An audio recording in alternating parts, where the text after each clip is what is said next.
Une rencontre Grindr très, très, très particulière. Comment ça a pu arriver? Qu'est-ce que c'est? C'est dans un film. La principale faille, donc, c'est la localisation par rapport aux autres utilisateurs. Il l'a frappé avec. Son appart était inondé de sang. Ils tiennent pas l'arme, mais ils fournissent le terrain. Steht aber Ruhen ertracht, traut und traut, a ganze Nacht. Wem zu nehmen und nicht verschämen, wem À zu 26 ans, nehmen Charles und nicht raconte. Cette verschämen. histoire n'est pas la sienne, mais celle de son ex-compagnon Baptiste. Aujourd'hui hospitalisé d'une agression subie au cours de l'année précédente, il est incapable de témoigner lui-même. Charles lui prête sa voix.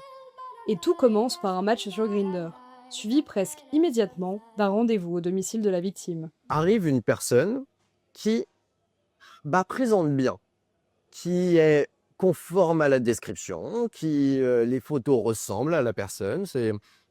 Sauf que mon ex a, comme tout le monde, un sixième sens et ressent plutôt qu'il y a quelque chose de malsain.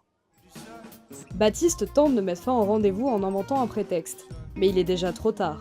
Non seulement l'homme refuse de partir, mais il devient carrément violent. Il se précipite à la cuisine et il prend un couteau.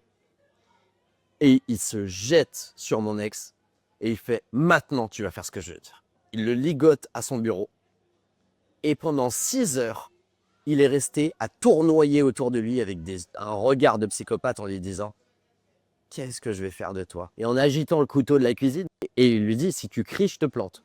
Des heures durant, Baptiste essuie une pluie d'insultes à caractère clairement homophobe. Dans la rue, de loin, c'était Monsieur Tout-le-Monde. Et finalement, le mec, il est arrivé vers 12-13 heures. Et à 18 heures, il arrête tout, il pose le couteau et il ferme la porte. La torture psychologique dure 6 heures. Puis, contre toute attente, l'individu quitte brutalement les lieux en fin d'après-midi, laissant sa victime saine et sauve, mais définitivement traumatisée.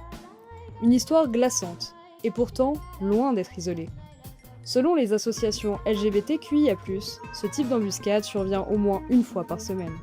Alors le profil des agresseurs, ça peut être très divers. Ça peut être des personnes seules qui ont une volonté de casser du PD, ou ça peut être des groupes de personnes qui vont être là soit dans cette même volonté, soit dans une volonté, ça peut être aussi simplement de l'extorsion. Ça peut être de simples insultes, comme ça peut être des vols, des agressions, des violences, des menaces.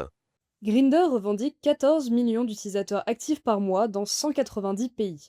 Pensée pour connecter la communauté LGBT n'importe où, n'importe quand, l'application est aujourd'hui le terrain de chasse idéal des agresseurs.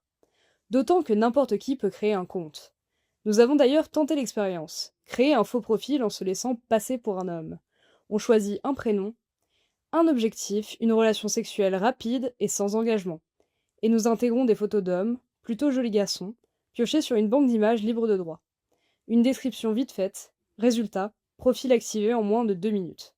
Même en tant que femme, l'appli ne nous a rien demandé. Et pourtant, il existe d'ores et déjà des outils de vérification. Donc là, il y a plusieurs éléments. Il y a déjà la vérification faciale, donc photo plus selfie en direct. Ça, on l'a sur plusieurs applications, hein. Il y en a beaucoup qui intègrent ce système. C'est-à-dire, on nous demande une photo et un selfie en temps réel pour prouver qu'on est bien la personne sur la photo, ce qui évite que de faux comptes soient créés. Ensuite, il y a l'authentification à 2 facteurs. Donc, on oblige l'utilisateur soit valider son compte avec un numéro de téléphone ou avec une application d'authentification. Ça permet qu'une personne ne crée pas plusieurs comptes. Grindr ne l'a pas fait parce que ça les arrange. Car derrière l'inertie apparente de la plateforme, c'est surtout une affaire de gros sous. En 2024, l'application a généré 344 millions de dollars de chiffre d'affaires. Or, plus il y a de comptes, réels ou fictifs, plus Grindr peut vendre de visibilité aux annonceurs, quitte à laisser prospérer les faux profils, et les risques. Contacté par mail à ce sujet, la plateforme n'a pas souhaité nous répondre. À partir du moment où la plateforme, elle essaye pas de vérifier les identités, ne pas imposer des mesures de sécurité basiques et ne pas alerter les utilisateurs en cas de comportement suspect dans des zones, elle contribue à maintenir un environnement vulnérable et dangereux pour ses utilisateurs. Les guet-apens Grindr ne sont pas nouveaux, le phénomène est connu, documenté, et pourtant rien ne bouge. Alors, face à l'inertie de la plateforme, d'autres prennent le relais. Certaines associations tentent de prévenir, Et quand c'est trop tard, elles essayent de guérir. On va déjà commencer par faire de la prévention avant qu'une agression arrive. Même si c'est un sujet qui est bien connu, ça fait jamais mal de le rappeler. Ça va être ensuite aussi après les agressions. On peut être là déjà, la première des choses, c'est écouter. Les gens peuvent avoir envie de parler simplement. Ça peut être de renvoyer vers des psychologues avec lesquels on travaille, qu'on connaît. Ça peut être aussi d'expliquer la procédure à suivre si on souhaite porter plainte. Mais il existe également aussi des numéros d'aide pour les personnes qui ont été victimes de ces actes. Ça peut être par exemple le RAVAD ou SOS homophobie. Et tous les jours, on essaie de changer des choses, mais je sais qu'un jour, on y arrivera.